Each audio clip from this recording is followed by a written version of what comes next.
Okay, next up, I want everybody to know, I mentioned at the outset that, we just, great questions from the audience first off. Thank you. And I think Lisa or Natasha or others on our team will make sure we get all those questions out of the chat room and try to get answers to everybody because there were some great ones. Sorry we couldn't get to them all. So anyway, I want you to know our next up is, I mentioned the speaker, Representative John Katko, ranking member, U.S. House of Representatives from the House's Homeland Security Committee. We've got a video from him. It's about 5 minutes, but great information, great stuff. And so, again, we're so appreciative to Representative Katko for taking time to record this for us and for everybody participating. Go ahead and let's roll that video. Hello, I'm Congressman John Katko.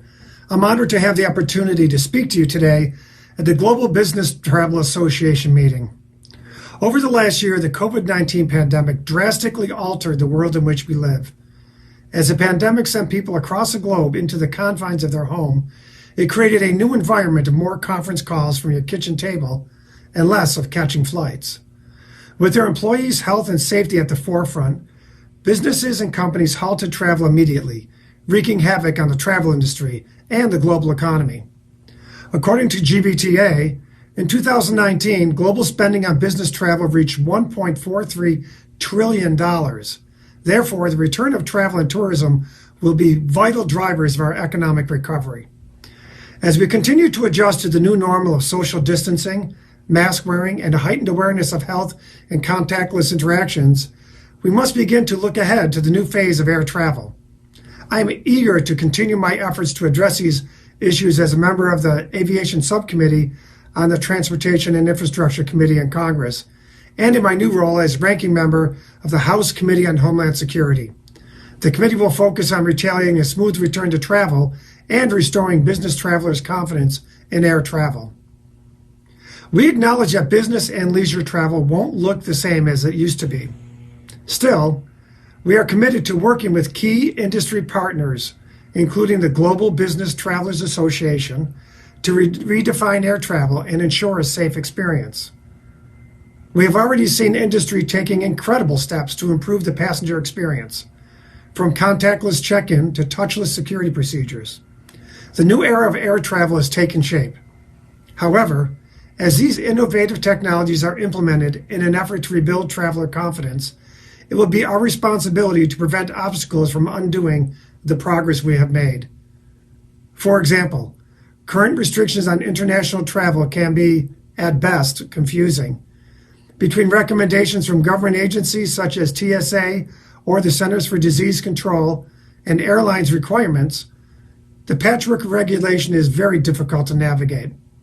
As ranking member, I will work with President Biden and his administration to think through the operational realities of the guidelines they are putting in place and asking of the American people. We must ensure these solutions are easily implemented and do not directly target the travel and aviation industries. As there is more conversation around contactless air travel, the use of biometrics and facial recognition are now taking shape.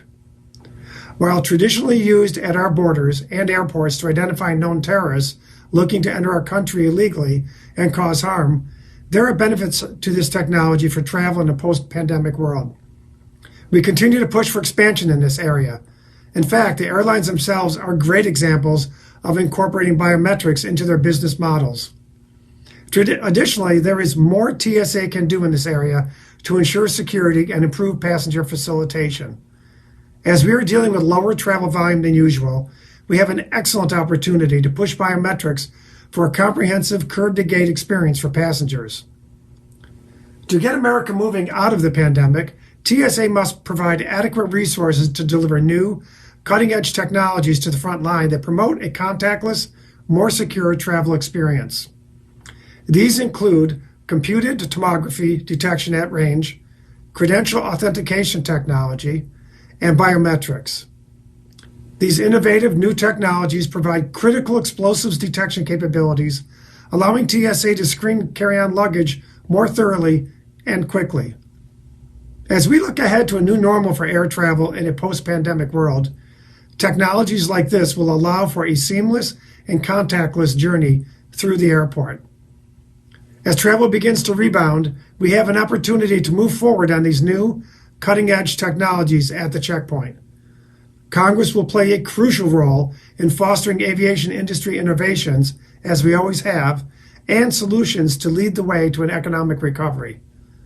Lastly, I would be remiss if I did not touch on the preeminent national and homeland security threat of our time, our nation's cybersecurity.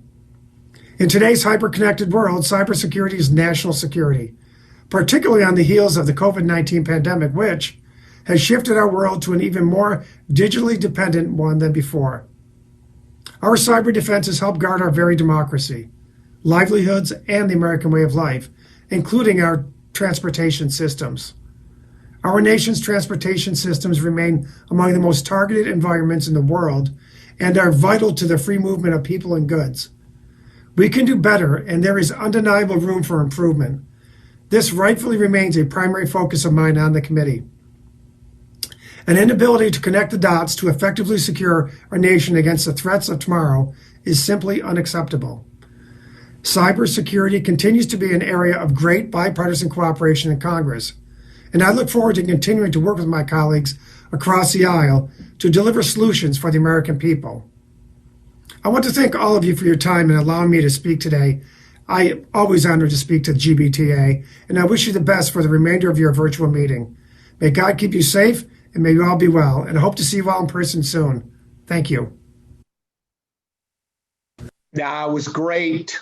We're so appreciative to Representative Katko for recording that. He's been a wonderful champion for business travel and the industry in general. I know Shane Downey and our team, government affairs at GBTA staff is very appreciative to Representative Katko and all the folks in Capitol Hill that we work with to advance the causes of business travel and do all the right things, make sure we're getting back for a safe restart of business travel. So again, thanks so much. And again, many thanks to Doctors Worrell, Fisher, and Garrett. They're just great. I got so many nice notes, text messages, everything about, they're just brilliant minds and so helpful to get those insights about how we safely restart business travel and all these relevant issues that I know we all have questions about. And will lend to, our programs going forward in the corporate managed space. And again, we'll try to get all these questions answered that we couldn't get to through the chat room, okay? So next up, you don't want to go anywhere. We've got our We Are Safe segment coming up. And moderator Chris Crowley, Chris is what an all-star, great guy, been on a number of calls with him this year. He's partner at Nina and Pinta. Oh, Chris, yeah, definitely your mugshot and mine on our bios, they got to be 10 years old. But you're still looking about 32 years old and handsome as ever. So anyway, I know that we have some great industry panelists who will be sharing new technologies, operations, protocols to help us ensure the safety of our travelers. And so I'm throwing it your way to the famous Chris Crowley, moderator for our next session. It's all yours, Chris. Thank you, Dave, and congratulations for surviving a room full of doctors. I think in the current climate, that's probably the only time you want to be in a room full of 3 doctors, right? So well done for doing that. And what an interesting session that was, and a great tee up now for what we are about to discuss with our group of panelists here today. So before I introduce the session, let me just introduce our panelists. And we really have an August group to talk to you today, beginning with Jeff Berk, CEO at Tripkicks, and also I think known to many of you in his former role, or still current role, I think, is one of the managing partners at Aquas Consulting. Jeff has been around the industry for a while, an expert in several different fields, but today very much speaking from a network and traveler capacity, and also looking at the way that we interact with policies and programs in the field. Then we have Nick Careen from IATA. Nick spent a lot of time looking after airport safety, security, and process, and is now in a senior role at IATA, where he oversees a number of different areas. He has possibly one of the most global views about safety and protocol in the airline industry, and he will bring a very valuable insight to our group today. And last but not least, Delighted to welcome Nan Park from CIBT. For those of you that aren't working with CIBT or don't know them, which must be very few, they are the world's premier and leading visa and immigration services provider to the business travel community. They have a vast array of data, information, and information sharing services, and they are a key link between customers, travelers, and their ability to move between different marketplaces, regardless of nationality, base of operation, or where they may be traveling to. So welcome to our three panelists, and I'll ask them in a moment to say a few words for us, but let me begin by setting the scene a little bit. We are in the third week of the second month of 2021. It is almost a year now exactly since the WHO declared this the great pandemic. And in that year, we have washed, sanitized, masked, isolated, tested, traced, tracked, locked down, quarantined, vaccinated, and we are still not sure if we are safe, when we will be safe, or what safety even means. This situation is something that is possibly one of the biggest hurdles we have to overcome in order to ensure the fluid return of business travel. There are a number of factors that are really very key in this area.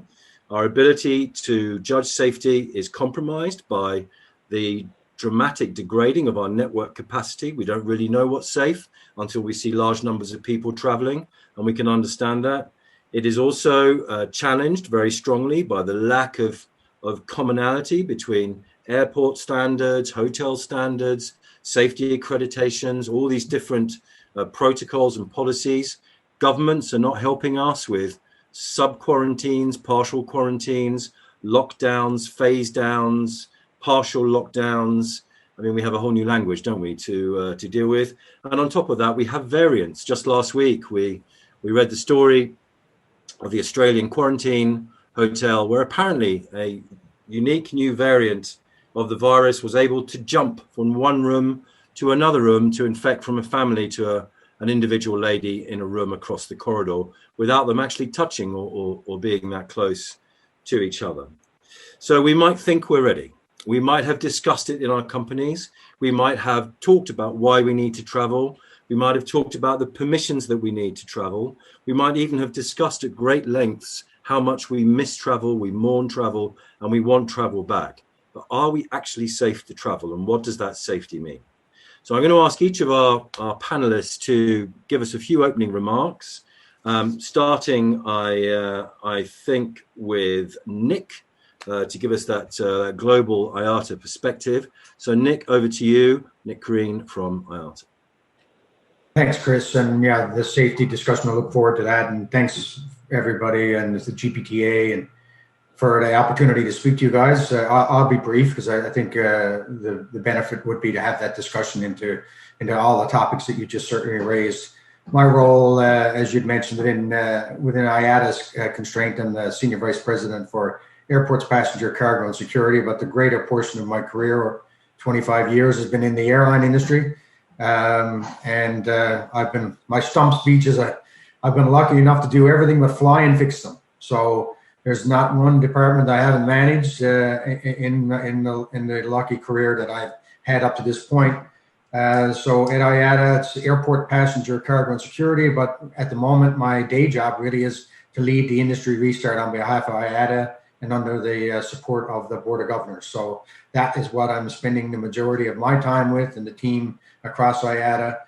I don't think we need to belabor the points. We know where we are. Our latest statistics and year-over-year analysis in terms of international traffic, it's 74, I think, with the 76% exactly down year-over-year. 2021 is shaping up to be worse at the moment, although we are forecasting it to be better as vaccinations take hold and the so-called reaching of some kind of herd immunity globally as we move forward, which will take us out into 2023, late 2023. In terms of the status, we ended 2020 relatively strong and starting to improve. And we are optimistic. I think most people on this call may have felt the same way. And then 2021 actually was over the holiday period in late 2020 where my phone rang actually on the 25th, and there was a Canadian government that were the first ones out of the gate suggesting they were going to change their rules. The UK and the US followed immediately afterwards, and we're seeing a snowball effect globally in terms of restrictions. So we've actually taken a step further back.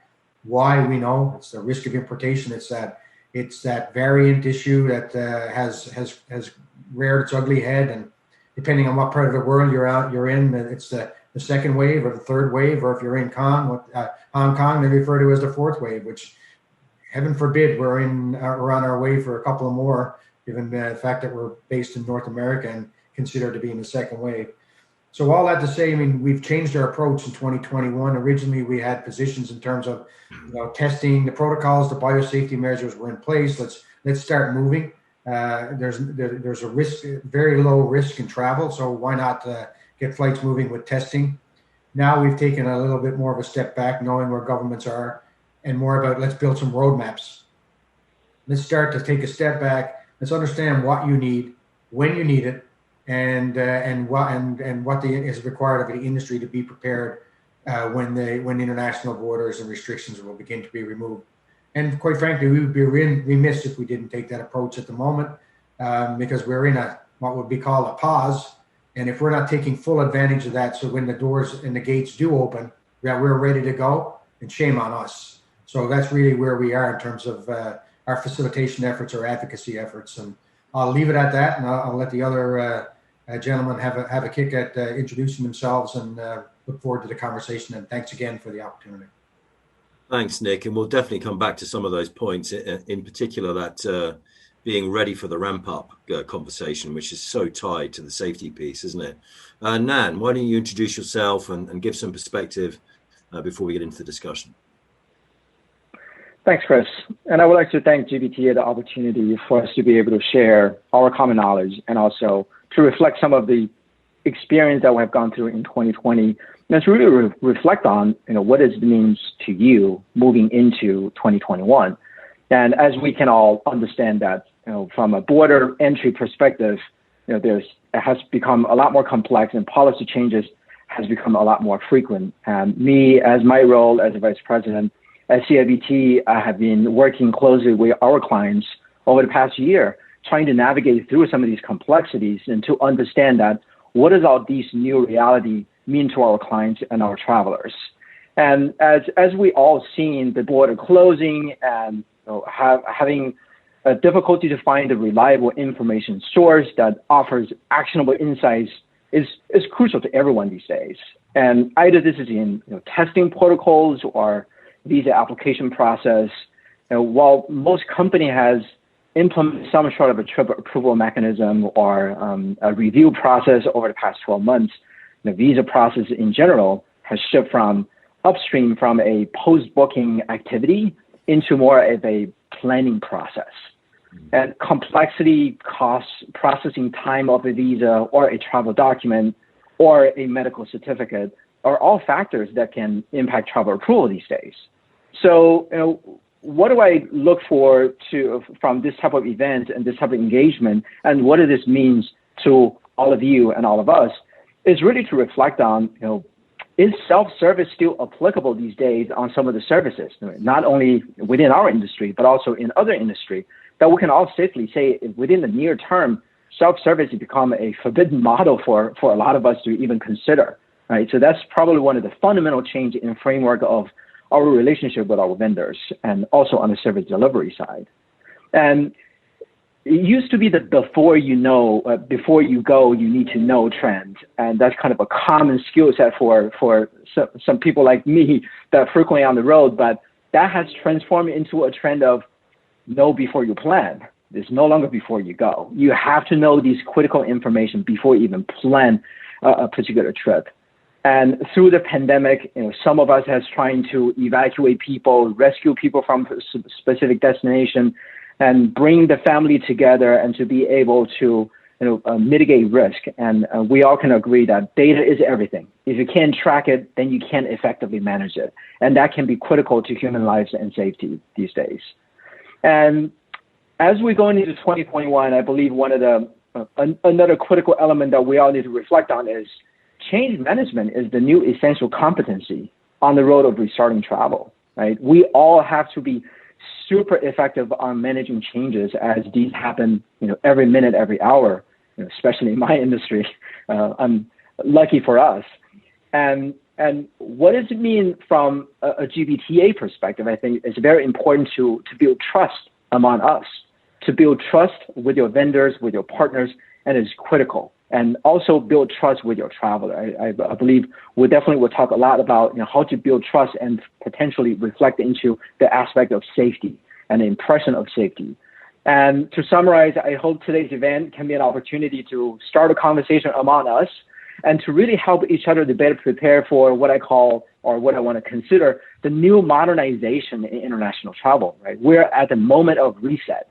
This is a rarely come across opportunity for us to be able to say, we know what we need to do, and we have ample time to really think about the best way for us to do this, and to be better prepared when your program do restart, when your program do expand. How do you utilize the technology and the new information, the new resources to modernize your process?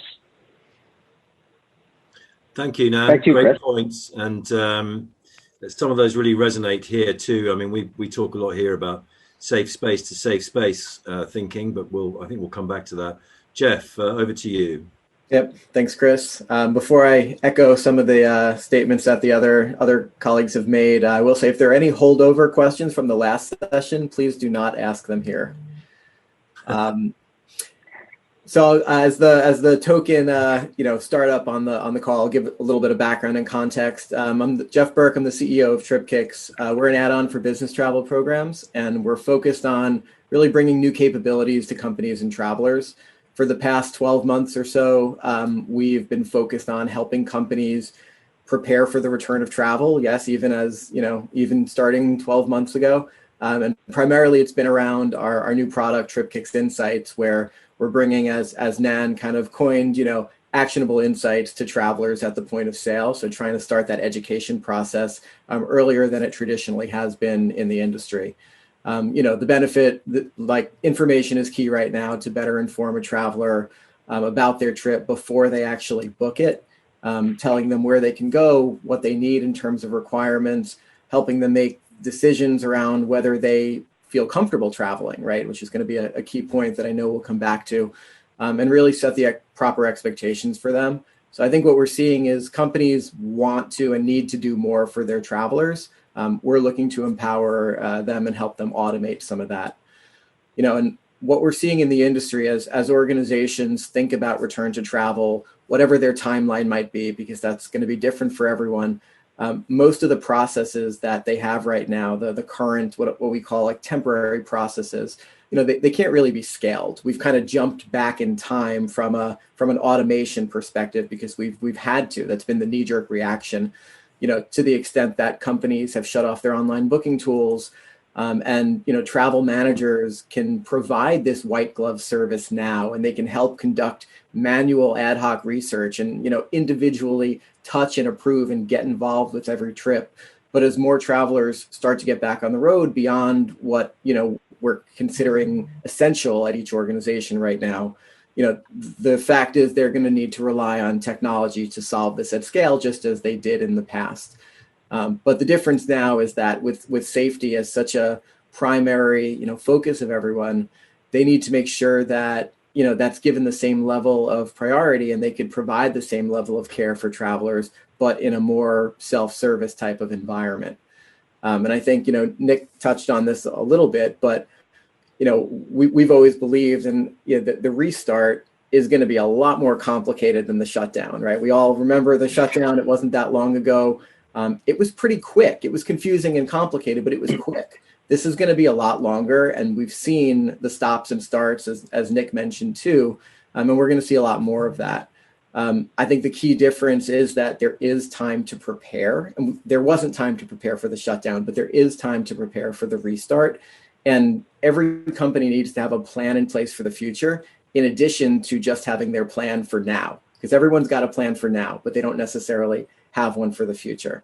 Right. And the questions and concerns that people have right now around safety and, changing regulations, what to expect, et cetera, they're not going away. They're only going to grow. And the information is out there, and us on the call and, even the folks listening, we've got a pretty good idea about where to go and get it, but the average traveler doesn't, right? So I think there's a huge component of this that's around education and really empowering the traveler, because they're not like us. They're not as involved in the industry.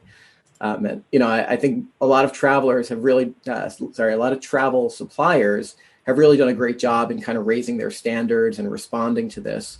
But the communication aspect of making sure the travelers are aware of that and getting that information to them, that's really key. And it's really one of the hardest parts of all of this.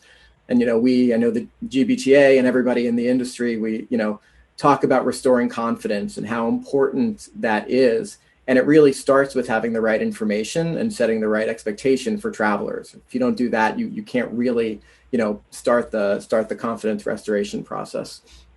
So, kind of last thoughts before we can dive into it. I know we'll get into this a lot later, but even putting aside, not going to touch the topic of safety liability right now, but I think it doesn't change the task at hand that we have, right? I think we'd all agree, like we all see companies have a desire to do more for their employees and travelers, and this means that a lot of the risk management and duty of care concepts around visa and paperwork and others, they're not just for enterprise or multinational companies anymore as kind of where they started. These are concepts and practices that really need to be put in place at all companies for their traveling employees. And as these will naturally increase some of the processes and complexity, the fact is traveler expectations are going to continue to increase. Right. So as we throw more complexity at this, and I think travel suppliers know that, I think we're starting to invest in that so that we can, drive the industry forward and not backwards. Yeah, I mean, I speaking from a viewpoint here, there is a perception developing, I think, in Europe that some companies are quite happy to watch the leisure market go first, for them to learn the difficult lessons about safety or visas or vaccines or protocols or things like this, so that the industry can kind of try things out on the leisure traveler to be more ready for the business traveler. I mean, the stop, start, return nature is a key aspect to this, which is going to make bringing network capacity back very difficult, because it's hard to flex some things in and out in a certain way. We talk here a lot about the hokey cokey, that in out song that we sing a lot here, and there is an aspect to that, I think, in the way that this looks, and I guess this brings me neatly to you, Jeff, again, but maybe let's start with you, Nan. Maybe you can just talk me through what you think safe looks like, and then I'll come back to you, Jeff, straight afterwards. But talk me through what safe looks like, because I think we are at a stage where we've done a lot of sentiment measurement. We send out lots of surveys asking people if they feel safe, if they feel ready. But since very few people are actually traveling, we don't really know, do we? So what does safe look like for you, Nan? Thanks, Chris. And I believe when it comes to the topic safe, it comes into a few categories. I believe that within this context, we're talking about, traveler's perspective versus the company perspective, right? There's a safe definition for the company. There's a safe definition for the travelers. And a lot of people that I have spoke to over the past year generally focus on travel safety, but not so much focus on remain safety and remain safely in the destination, right? The previous session, the doctors has covered quite a bit in this area as well. So there's really the different context we have to look at that. From a traveling logistic perspective, there's a lot of a mechanism that suppliers put in to be able to build a safe scenario to be able to travel safely. But then it's the duty of care from the company to allow employees to remain safely in the destination as well, because that's only 1/3 of the component of a particular round trip travel. And I think from a company perspective, it comes to the agility around how to obtain the accurate information, leveraging it to navigate through the complex process that we all face today. Either this is pre-departure, this could be transit, could be arrival, and then border crossing, right? Then there's navigation around, as the previous segment talk about, how to navigate through in-country healthcare assistance if there is a, implication in their well-being. And of course, we have lots of mechanisms talking about testing, visa, quarantine, or even health declaration documents. That's kind of a necessity these days, right? It's all about to have the process and ability to build the mechanism in place to handle some of these emerging needs as the international travel picks up. And the other element, I believe, is have the trusted vendor that offer consistent and reliable services, right? If anyone can implement the duty of care process, if they're not managed consistently, then it becomes an untrustworthy process, and it can very easily to lose confidence, right? You'll not be able to restore the confidence. It actually will be countereffective. And from a company perspective, when it comes to duty of care to ensure safety, and a lot of companies already done this, and I have plenty of customers come to me and say, hey, we have 12 people supporting a single traveler for an international trip, just because that's type of the level of accountability need to be put in place and the level of attention to be in place. And some company that I've worked with that implemented dedicated in-house hotlines to be able to allow their international traveler call them on demand to be able to provide end-to-end management on any of the implication things to know, right? And on the flip side, I believe this goes back, Nan, doesn't Yep. it, to that point that Jeff made earlier about these solutions that we're putting in now, which are almost kind of highly micromanaging solutions for travelers. I mean, Jeff, Yep. I was going to bring it back to you. I thought Nan's point about the new definition of the trip was quite interesting as well. We talk a lot about safe space to save space, but we're talking about a vast array more of things, including things that we don't normally try and have accreditation for, like an office or a taxi or the bus to the station or the walk through the terminal or the lift. Somebody said this to me the other day, what about the lift in somebody's office and the air inside the lift? So do we need to take a much longer view about safety in that respect? And then Jeff, if you don't mind, you could hand it on to Nick afterwards. Sure.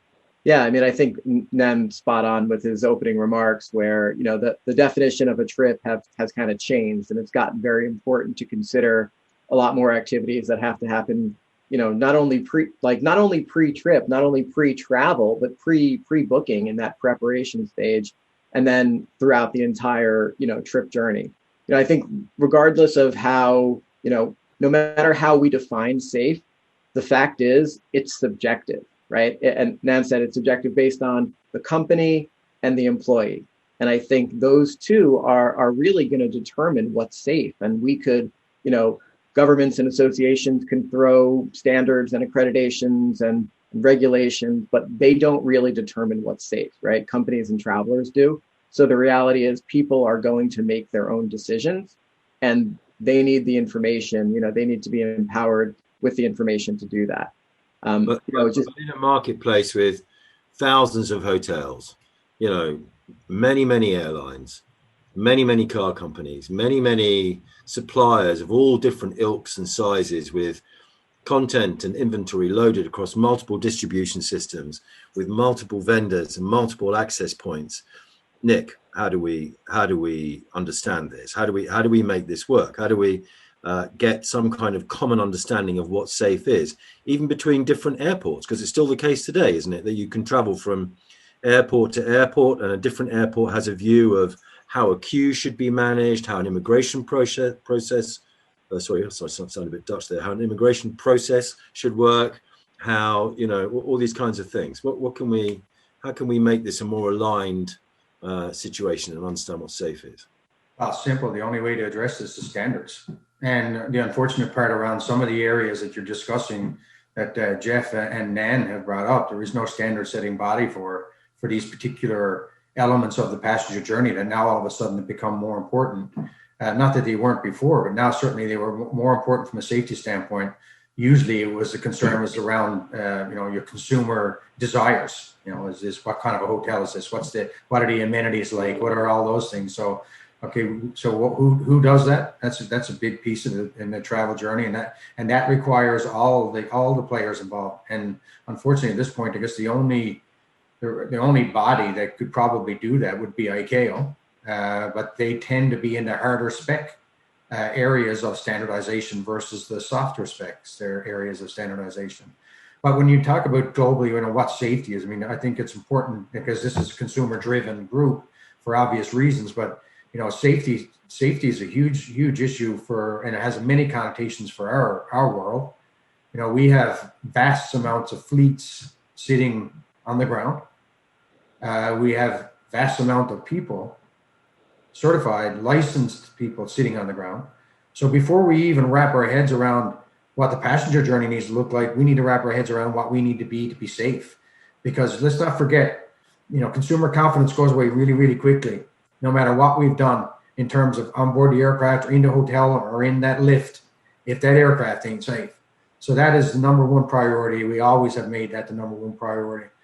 And in terms of then, it's a catch-22 situation, Nick. Do we need to have capacity up to understand what safety looks like, and do we need to have safety to have capacity up? Is it that kind of conversation, or can we be more prescriptive about it? You need to have. You don't flick a switch. That's the thing. You can shut things down immediately. I was in charge of operations control and operations at Air Canada during 9/11, and Katana was called, and we parked aircraft in a matter of hours. That's easy. It's putting Humpty Dumpty back together again. That's the challenge. And so in order to do that, it has to be done systematically. So meaning that, even when we do get those, I'm going back to my earlier reference to roadmaps, that's where governments need to step in terms of let's count backwards from when you believe you'll be at a position to start flying so that we can begin to gauge demand. And you're absolutely right in your assumptions. And in all of our economic assumptions is leisure travel will come first. And in fact, leisure travel does exist today. Just look at Cancun's numbers for the month of January, and you'll know that people are going and people are traveling. Problem is, there is no consistency in terms of the application of who can go there, number one, and what's required on the return. So a lot of consumers are going there blindly. And the problem is not getting to Cancun, is when you come back and rushing around in a country like Mexico to find your PCR test that you need 72 hours prior to departure that you weren't aware of. So, here in Europe, domestic leisure is booming. Yeah. In bookings for the summer. If you talk to the hotel businesses outside of the central cities, they are, the caravan parks, the big leisure hotels, the complexes, they are full. All of them full for the entire summer. So they are, to your point, they are in effect road testing their safety protocols on the holiday traveler before they really get back to the business traveler at all, which is quite an interesting reverse of what normally happens, isn't it? If I could jump on one thing that both guys said before, and I'll shut up and let them speak again. But the reference about the self-service and automation and us taking a step backwards. I mean, this has a safety connotation as well, because right now, given the hodgepodge of processes and policies and procedures and restrictions in place, and the manual process around verification of right now it's testing, but ultimately vaccinations, this is completely unsustainable. This would create such an unsafe environment that we will take multiple steps backwards if we don't do this correctly. Right now, as an example, a lot of airlines are screaming at us because they don't have the tools to be able to automate. They can't use the self-service. They can't do anything right now, and they need inordinate amount of airport staff to process 10 to 20% of normal customers. Fast forward to this summer and think what that's going to look like. And our consumers are not going to accept if we're going to jam them into terminal buildings again and make them queue like they did before, as if COVID never happened. It just can't happen. And that's probably the biggest challenge we have right now in terms of passenger processing. I was very taken down with your that's a great point, Nick. I was very taken down with your assessment about the visa planning process happening now, pre-planning rather than after the trip has been booked. And let's think a little bit about scalability and sustainability of solutions. We have today an almost mum and pup type concierge approach to travel in a lot of companies, because such a small proportion of folks are traveling. They're sort of coddled and carried in a basket through the process. 15 different executives approve every trip. And I mean, to Nick's point, this is absolutely unsustainable if the business comes back in any shape or volume, we also know that there are huge chunks of our capacity that have just disappeared through COVID, which are not going to come back, whole airlines and hotel companies and things like this. So thinking about that and thinking about as you talk to customers, how sustainable are the solutions that we have now? And do we have to accept a little bit of a diminishment of care to allow for the build up back to the levels of travel that we need to support business? So thanks, Chris. I believe that the assumption that we all can come to term these days is not everyone can travel everywhere anymore. Right? Before, it was pretty much of a free movement. If you follow protocol, you can go. But today, based on the behavior of the population, the destination, safety standards, different standards, which I hope we can cover a little bit as well, that the assessment approval process, it look into so many different elements of information, policy, and reality to determine if one has the eligibility to go to a country, and also the admissibility to return to a country, like Nick has mentioned, right? There's a lot more components to it. And on the top end, and talking about capacity, I do believe this is actually a good moment for us to have this type of challenges and implications, because imagine if a capacity all of a sudden get turned back on, you have more travel. What that means from what you're already facing every day in the past several months is more risks, right? And as Nick has mentioned and Jeff mentioned, that many processes we have today is unsustainable at that scale. So it's important for us to take advantage of the low capacity moment to be able to think about your overall strategy and how to be able to scale it as capacity comes back on, and assuming there will be more implication, more protocols, more standards to be in place. And some of the implication, I can give an example of one of the unfortunate traveler that we were told that this particular person was going to China and has to do a PCR and IgM test 48 hours before departure. And that person have done the test in the last deporting city from the US, nonstop flight into Shanghai. And somehow due to other external factor, that particular flight was canceled. And now the travel management company are struggling to find an alternative flight, and nonstop flight isn't available every day nowadays to a lot of top destinations as used to be. So the only alternative to leave tomorrow or in 3 days is in a different city. So that particular person have to travel from one city to a different state to do another test to be able to fly out of that city. And long story short, that person flew around the US for 8 days, not able to depart. Wow. And these are the risk implications that we're dealing with today on government policy, testing protocol, and really logistics, right? Does your company within the current capacity even have the ability to handle any of these implications at real time? Do you have the information and resources to deal with that? And I believe this is the perfect moment while we're experiencing challenge with limited capacity, is to really think about that if the capacity do resume, if the summer comes back and leisure travel and business travel sort of increase in the same pace, do you have the right processes, the supplier relationship, to the right mechanism to be able to handle the capacity? I think that's the golden question for all of us to answer these days. Well, I'm going to package that question up with another topic for you, Jeff, as well, which is reliability of data. So in the early stages of the COVID pandemic, one of the big issues that we faced was reliability of the inventory and the distribution systems and the booking systems for travelers and companies. I'm not sure that's entirely improved all that much. I think it's better where the airlines are concerned, but I think in the cases of much of the hotel business, there's still quite a lot of unreliability there. You've got a situation there where you've got these vastly differing standards. To Nan's point, you've got the unreliable inventory, you've got a changing geographical perspective, and you've quite often got changing regulation. You could go away with the rules being one thing, come back with them being another. Is this just an unreasonable expectation of our travelers, or are there things we can do to fix this before we even get onto the personal data discussion, right? So how can we make this simple? What can we do? I think like everything else, it's been and will continue to be a gradual evolution.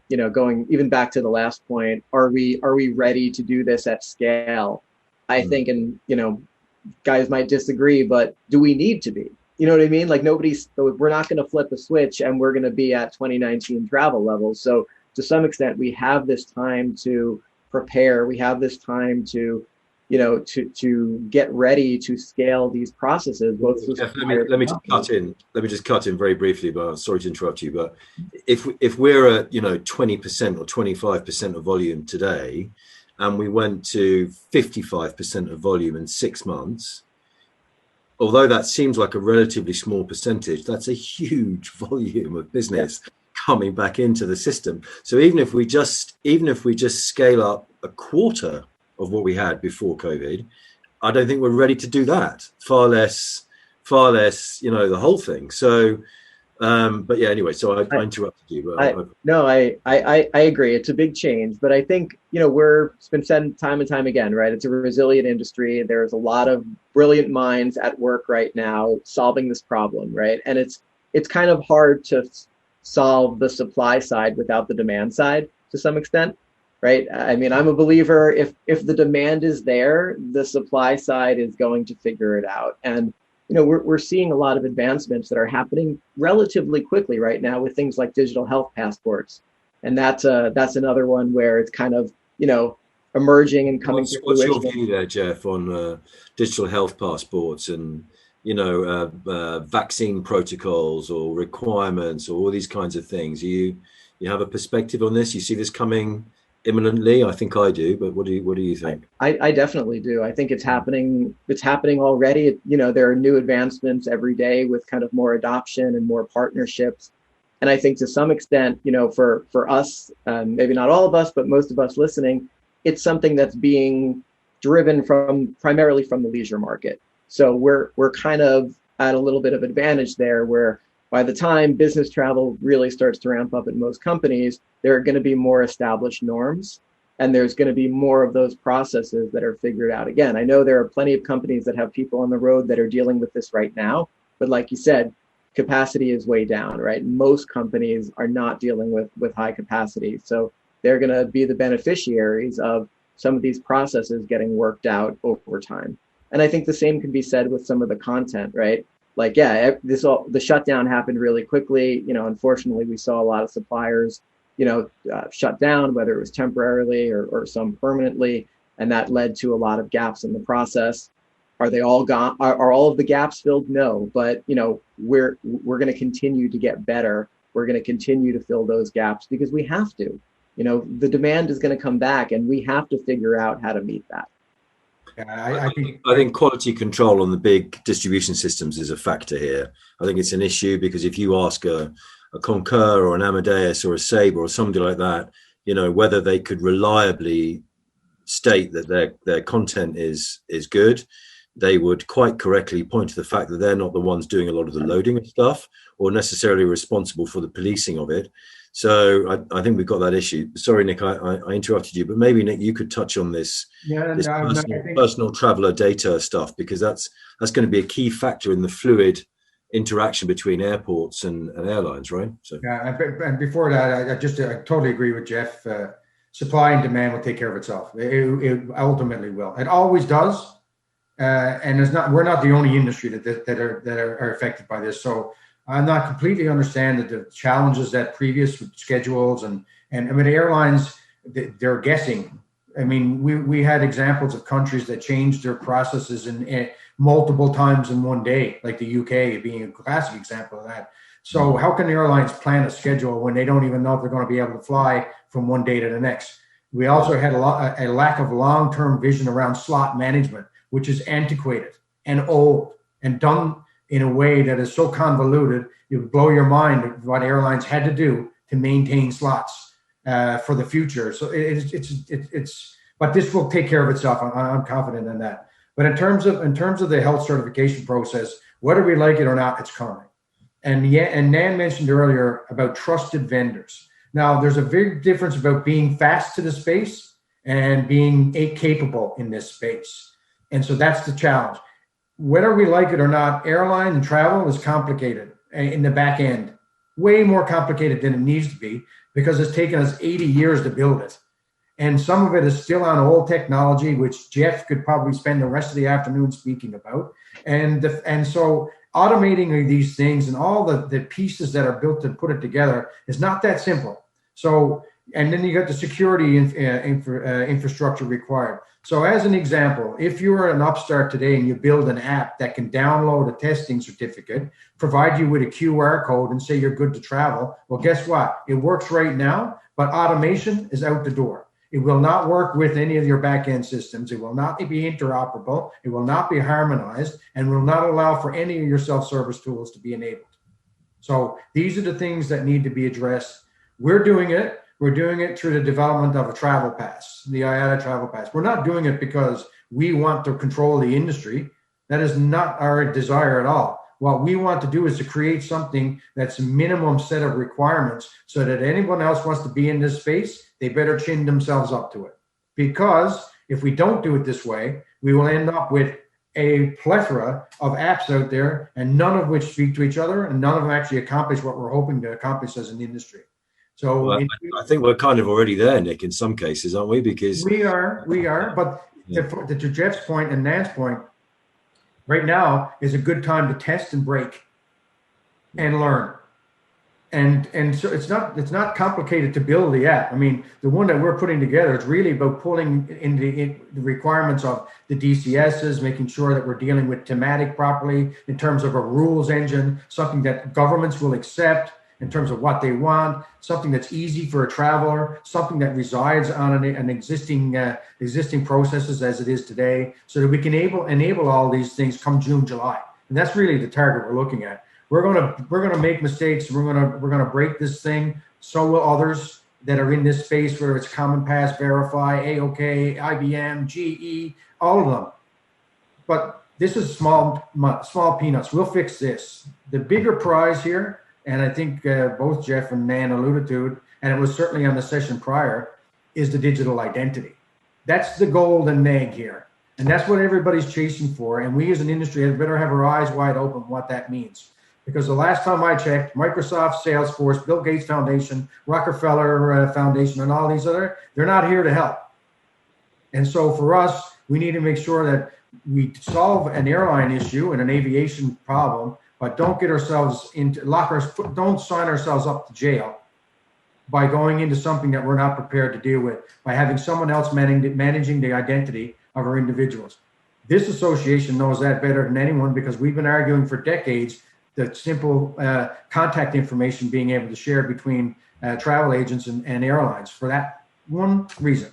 So pontification over, but I think the health certification is coming regardless whether we like it or not. We just need the standards in place. We will get there. I'm confident in that. Yeah, I think the standards is key. I completely agree with you. And I think we've also got, I'm 100% in agreement with Jeff as well, that we have this period of opportunity now. You know, if you look at the numbers on return, we know that, you know, for fluid business travel really to be operating between markets, we need the top 35, 36 hubs to be flowing from the key 20 business travel markets. That probably means a certain level of vaccination, testing protocol in those key markets. So we've got time here. We've got a year or so, maybe a bit longer, before we start to see those volumes come back, and this personal identity around the traveler, our expectation of that and what we look to do with that is going to be the foundation stone for companies and understanding if they're willing to put their travelers back into that position of travel again, and how that's going to work. But we are coming up a little bit on our time. So what I'd like to do now is ask each of our panelists just to give us some closing thoughts and to focus it around opportunity, because we've spent, as an industry, we've spent a year mourning, rending our clothes, pulling our hair, bewailing our fate. I think there's some value in that, but there's equally a big opportunity here now to do, we were just touching on some of that, to do some really interesting things to create a better travel experience industry, a safer one for our travelers. So Nan, I'm going to start with you. Some closing thoughts from you and what you see as the opportunities of the next 12 months as we look to build a safe and sustainable travel return. Thanks, Chris. And to look forward, several of the panel has touched on this today alone. I believe the most important thing from our responsibility to our traveler is education and communication. We can have all the data behind the scene. If you fail to communicate, you fail to educate, it doesn't serve any purposes. We spend the past year, I believe that us alone, we hosted almost 27 COVID-related webinars for our clients over the course of 10 months, and 30 some plus about Brexit and series of roundtable, trying to educate our customer to be more informed and to be more aware, and also introduce an information resource for them to be able to share and educate. And I believe that all of us accept the fact that in order for us to start international travel, that even if I decide to start an international trip tomorrow, I think that I'm intimidated for the level of education I need to do on my own. And part of this restriction is what I do every day, but I can confidently say that I don't know everything because how fast things are changing. And so from that side of it, I believe that it's very important to have the reliable source and to have the supplier able to supply you with that information to be effectively educate and communicate those information to all your travelers, so you don't have to answer questions about COVID testing 50 times a day, because it will be unsustainable just on that. And then from a corporate level, of course, improve efficiency, and as I mentioned before, modernization is critical, right? Because the lack of resource that we're all experiencing, right? We don't have the luxury, have the manpower and the level of funds to be ready, available to invest some of these infrastructures these days. So it's important to look at modernization aspect instead of, solely focus on the temporary fix of a high-touch model, because we all agree that it's unsustainable. Then, from a partnership perspective, as you modernize, and Nick mentioned that about single-purpose applications. I think that if this will be an IT conference, people are going to have a heart attack of how many single-purpose applications out there, how many people actually take advantage of that, because they literally spent the last decade trying to eliminate single-purpose application, and now we're right back at it, right? So we have to broaden our scope to look at from other industry verticals that what is the best practice, right? So it's not about to say, hey, I want this application to fix this specific problem, because it only can go so long until it's no longer sustainable to manage that relationship. So I think that there is definitely a broader scope of taking a step back, utilize this moment as a reset, to look at your strategic partnership, to find a reliable partnership, to be able to leverage those competency and capability. And to summarize, my sincere hope is that everyone attending this webinar has either modernized their policy or will modernize their travel policy to accommodate the pandemic reality, and to really work with their trusted vendors and suppliers to understand how they can help you with your reopening strategy. Start a conversation and build trust with your vendors. I think that is the most critical element that we can do that today. Thank you, Nan. Jeff, your closing thoughts and opportunities?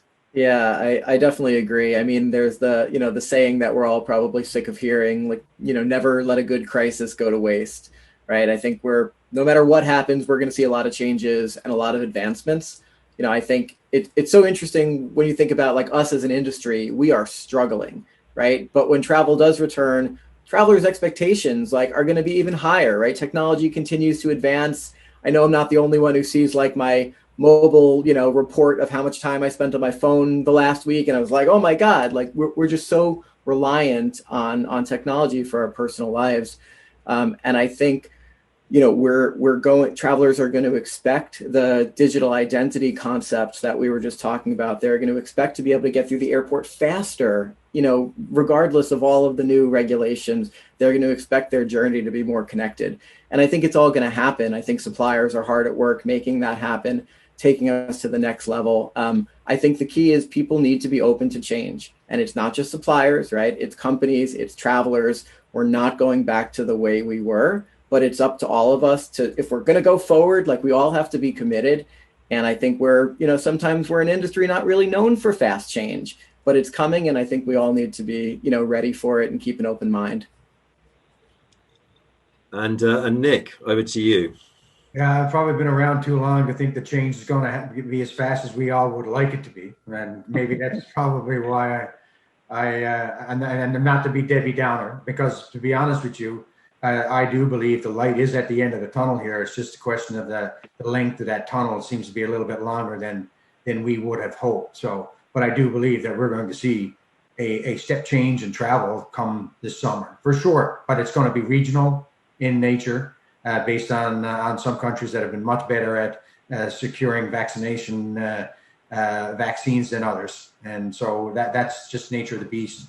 I do think that, advancing biometric use is a big piece of this. We all know our consumers want it. We want it. Everybody wants it. I think the digital passport process and to Nan's point, thinking outside of the box in terms of linking that with a digital identity, subsequently to a passport, would mean enabling all of that from end to end from happening. And the digital standards already exist, so it's not like we need to create them. They're already there.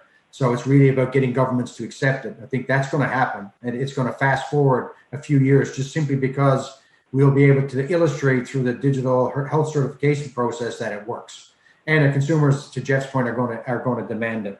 I think we need to seize the opportunity to get rid of some of these antiquated regulation policies that we're under, and that will take place through the ICAO process. And they've actually identified a COVID-19 review for the fall. So for us to start thinking already what we need to remove in terms that would help the industry, for lack of a better term, come back stronger or build back better, which is a phrase we've all heard of. So that's underway. It's just environment. Let's not forget that. And I think this is huge. And we need to take a step back, a real step back, as an industry. And really, what does multimodal really mean to everyone? We've seen regional flights diminish and off the map. Do they come back, or do they even need to come back? Should this be a longer term vision in terms of what these hubs look like, and how does intermodal play into that, and how does sustainable aviation fuels even come into play? We should be lobbying now to say, okay, boys and girls, not only are we going to start flying again, but we're going to start unlocking this access to sustainable fuels. It isn't there today. And it's there because of government regulation, not because of desire to use it. And so consumers will speak on our behalf on that as well. And I think overall, let's not underestimate not only biometrics, but digital identity and what that means. Get away from the PNRs, get away from these antiquated systems, get into one order, get into those scenarios where it puts everything in the hands of the consumer. And I think that's coming, and it's going to come faster than we think as well, because of the desire around health certifications as being an enabler to digital identity. And so I think there's lots of really good things going to happen in the next couple of years here that will be very similar to how fast we moved on self-service in the passenger process in the 90s. Yeah, I fully agree with all three of you. Thank you so much for your points. I too am a fan of the opportunities of digital transformation in the next 12 months. Self-initialization is key, intermodal understanding, so we can really understand the end-to-end journey and understand what safety means. But thank you, all three of you, for a fantastic panel discussion today. Jeff, Nan, Nick, terrific. I'm sure we'll have you back very soon. And with those thoughts and those thanks, I'd like to hand back to Dave Hilfman. Thank you, Dave. Chris, beautiful. First off, Chris, great discussion by this panel. You did a brilliant job moderating, not shocking, and we need to have you back. And to Jeff, to Nan, and Nick, thanks for your time. Really wonderful thoughts. And Nick, the fact that you used the word plethora in your statements, Artie, you're my hero. I like to use that. Somebody, there's a whole litany of fine terminology, but that's one of my favorites. So guys, thanks so much for your insights. Wonderful. I know the audience really appreciates it, and we'll see you again for sure. And be safe and be well. And we'll see you in Orlando in July for convention. Okay. Hey, thanks again so much, everybody hanging in there. 2 wonderful sessions in a row. Not surprising. And now we've got the next one.